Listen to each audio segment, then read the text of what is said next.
This is a lavender iPhone 17. Honestly, when you put it next to the 16, it's really hard to tell them apart.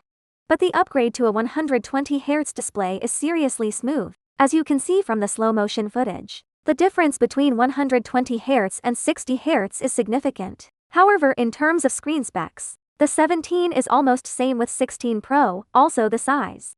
But it seems 16 Pro is noticeably brighter than the standard iPhone 17.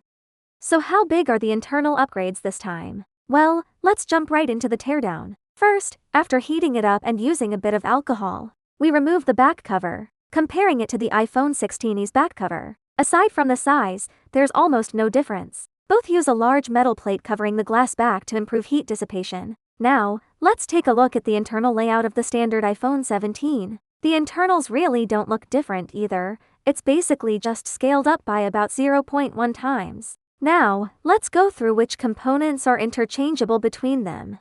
First, the bottom speaker is compatible. The Taptic engine is the same, and also the top speaker. But this front camera is different, it has been upgraded to a square CMOS sensor, allowing you to record horizontal video while holding the phone vertically. The two rear cameras look the same too, but according to the keynote, the main camera has a larger sensor. Let's test if we can swap them. After removing them, it seems they're not interchangeable. As you can see, their flex cable of main camera is different, but the ultra-wide camera's flex cable is indeed the same, meaning the ultra-wide cameras are compatible, while the main cameras are not. Regarding the iPhone 17's screen, I found codes on the inside of the display flex cable starting with 821, which means it's an LG screen. If it started with AM, it would be a Samsung screen. Anyway, the first batch of iPhone 17 only uses Samsung and LG screens. Now let's compare the iPhone 16 and 17 screens. The upper and lower flex cables on the screen are for the ambient light sensor and the display respectively.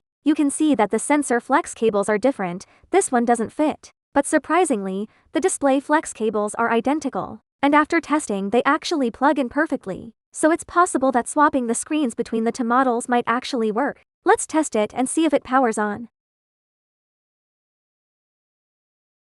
So, the conclusion is, while the two screens look very similar, they're not entirely the same. Let's reassemble the phone. From this teardown, it's clear that with the iPhone 17, Tim Cook is sticking to his usual strategy. Many components are shared with the iPhone 16. The main upgrades are the processor and the 120Hz display. If you still find the iPhone 17 too expensive, I'd say it's totally worth considering last year's iPhone 16 Pro. It also has a 120Hz screen, a more durable titanium frame, and an extra 5x periscope telephoto lens. The performance difference between the 18 Pro and the toned-down A19 in daily use really isn't that significant.